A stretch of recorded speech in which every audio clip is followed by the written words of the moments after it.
കൃത്യമായ പ്ലാനിംഗ്, അപ്രതീക്ഷിത പ്രഹരം. ഇസ്രായേലിന് കനത്ത തിരിച്ചടി നൽകിയ തങ്ങളുടെ അൽ-മഗാസി ആക്രമണത്തിന്റെ വിശദ വിവരങ്ങൾ പുറത്തുവിട്ടിരിക്കുകയാണ് ഹമാസിന്റെ സൈനിക വിഭാഗമായ അൽ-ഖസാം ബ്രിഗേഡ്.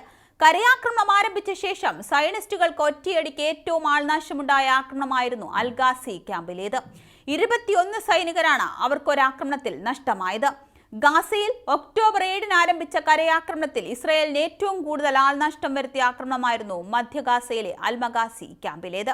ഇസ്രായേൽ സൈന്യത്തെയും ഭരണകൂടത്തെയും ഞെട്ടിച്ച ആക്രമണമാണ് അൽ-മഗാസിയിൽ നടന്നത്.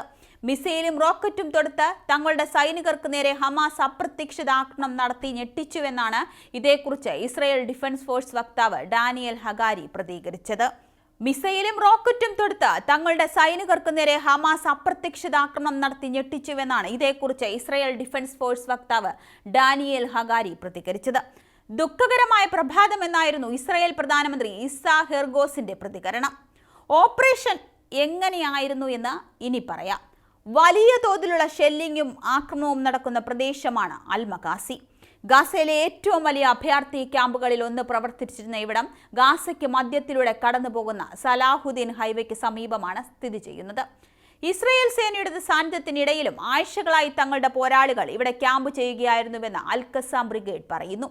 വലിയ ലക്ഷ്യം കിട്ടുന്നതുവരെ കാത്തിരിക്കാനായിരുന്നു പോരാളികൾക്കുള്ള നിർദ്ദേശം. പ്രദേശം സുരക്ഷിതമാണെന്ന പരിശോധനകൾക്കിടെ ഇസ്രായേൽ സേനയുടെ എഞ്ചിനീയറിംഗ് വിഭാഗം ഇവിടെയുള്ള കെട്ടിടങ്ങൾക്കകത്ത് എത്തിയത്. ഇവർ കെട്ടിടത്തിന്റെ തൂണുകളിലും ചുമരുകളിലും മൈൻ സ്ഥാപിക്കുന്നതിന്റെ വീഡിയോയും പുറത്തു വന്നു. എഞ്ചിനീയറിംഗ് ഫോഴ്സ് ജോലി പൂർത്തിയാക്കാൻ ഹമാസ് പോരാളികൾ കാത്തുനിന്നു. മൈനുകളിലേക്ക് വയറുകൾ ഘടിപ്പിക്കുന്ന ജോലി പൂർത്തിയായ ഉടൻ ഒളിച്ചിരുന്ന ഖസാം ബ്രിഗേഡ് ലക്ഷ്യത്തിലേക്ക് റോക്കറ്റ് പ്രൊപ്പൽഡ് ഗ്രനേഡ് ഉപയോഗിക്കുകയുമായിരുന്നു.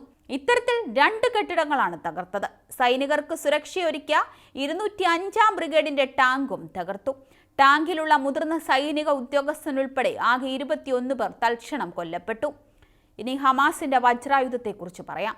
ഒരു പതിറ്റാണ്ട് മുമ്പ് തദ്ദേശീയമായി വികസിപ്പിച്ച ടാങ്ക് വേദ ഗ്രനേഡ് യാസീൻ 105 ആയിരുന്നു ഈ ഓപ്പറേഷനിൽ ഹമാസിന്റെ വജ്രായുധം. ഇസ്രായേൽ 2004 മാർച്ച് 22-ന് വധിച്ച ഹമാസ് ആത്മീയ നേതാവ് ഷൈഖ് അഹമ്മദ് യാസീന്റെ പേരിലുള്ള ഗ്രനേഡാണിത്. ഇതുപയോഗിക്കുന്നതിന്റെ നിരവധി വീഡിയോ ഖസാം ബ്രിഗേഡ് നേരത്തെ സമൂഹ മാധ്യമങ്ങൾ വഴി പങ്കുവച്ചിരുന്നു. റോക്കറ്റ് റഷ്യൻ നിർമ്മിത PG-7 VR റോക്കറ്റിന്റെ പതിപ്പാണ് എന്നാണ് ആയുധ സാങ്കേതിക വിദഗ്ധർ പറയുന്നത്. ഏതു വിധത്തിലുള്ള ടാങ്കുകളെയും സൈനിക കവചിത വാഹനങ്ങളെയും തകർക്കാനുള്ള ശേഷിയുള്ള ഹിറ്റ് റോക്കറ്റാണ് PG-7 VR. ഇസ്രായേൽ ടാങ്കുകളെ തരിപ്പണമാക്കിയ ഹമാസിന്റെ രീതി പരിഗണിക്കുമ്പോൾ അതീവ പ്രകടശേഷിയുള്ളതാണ് യാസീൻ 105.